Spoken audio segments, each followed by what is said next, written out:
Dhanteras 18 October ಗೊತ್ತಿರೋದೇ ಅಲ್ವಾ. So ಅವತ್ತು ಏನು ಮಾಡ್ಕೊಳ್ಳಿ ಅಂತ ಹೇಳಿದಾಗ, ನಿಮ್ಮ ಜಾತಕದಲ್ಲಿರುವಂಥ ಅಥವಾ ನಿಮಗೆ ಬುದ್ಧ ಗ್ರಹ ಚೆನ್ನಾಗಿಲ್ವಾ ಅಥವಾ ಶುಕ್ರ ಗ್ರಹ ಚೆನ್ನಾಗಿಲ್ವಾ, ಲಕ್ಷ್ಮಿಯ ಕೃಪಾ ಕಟಾಕ್ಷ ಆಗಬೇಕಾಗಿತ್ತು ಅಥವಾ ಗಣೇಶನ ಆಶೀರ್ವಾದ ಬೇಕಾಗಿತ್ತು, ಕುಬೇರನ ಆಶೀರ್ವಾದ ಬೇಕಾಗಿತ್ತು ಅಂದರೆ ಒಂದು ಸಿಂಪಲ್ ಆಗಿರುವಂಥ ರೆಮಿಡಿ ಹೇಳ್ತೀನಿ. ವೆರಿ ಎಫೆಕ್ಟಿವ್ ಆಗಿರುವಂಥ ರೆಮಿಡಿ. ಏನು ಮಾಡ್ಕೊಳ್ಳಿ ಅಂತಂದಾಗ, ಒಂದು ಗ್ರೀನ್ ಕಲರ್ ಬಟ್ಟೆನ ತಗೊಳ್ಳಿ.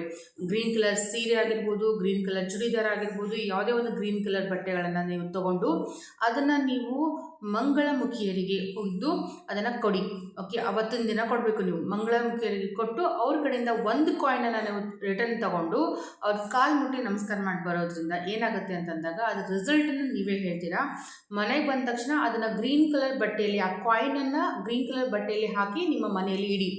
ಸೊ ಯಾವುದಾದ್ರೂ ಒಂದು ರೆಮಿಡಿ ಮಾಡಿದ್ದೀನಿ, ಅದರಿಂದ ಉಪಯೋಗ ಆಗಿದೆ ಅಂತ ಏನಾದರೂ ನಿಮಗೆ ಫೀಲ್ ಆಗ್ತಾ ಇದೆ ಅಂತಂದರೆ ದಿ ಬೆಸ್ಟ್ ರೆಮಿಡಿ ಇದಾಗಿರುತ್ತೆ ಅಂತ ಹೇಳಕ್ಕೆ ಇಷ್ಟಪಡ್ತೀನಿ. ಯಾಕಂತಂದಾಗ ಎಲ್ಲ ರೀತಿಯ ಗ್ರಹಗಳು ಮತ್ತು ಲಕ್ಷ್ಮಿಯ ಕೃಪಾ ಕಟಾಕ್ಷೆ ಮತ್ತು ಕುಬೇರನ ಆಶೀರ್ವಾದ ನಿಮಗೆ ಆವತ್ತು ಈ ರೆಮಿಡಿಯಿಂದ ಸಿಗುತ್ತೆ. ಮಾಡಿ ನೋಡಿ. ಯಾರಿಗೆಲ್ಲ ಇದು ಎಫೆಕ್ಟಿವ್ ಆಗಿದೆ, ನಿಮ್ಮ ಫ್ರೆಂಡ್ಸ್ ಫ್ಯಾಮಿಲಿಗಳನ್ನು ಶೇರ್ ಮಾಡೋದನ್ನು ಮರಿಬೇಡಿ.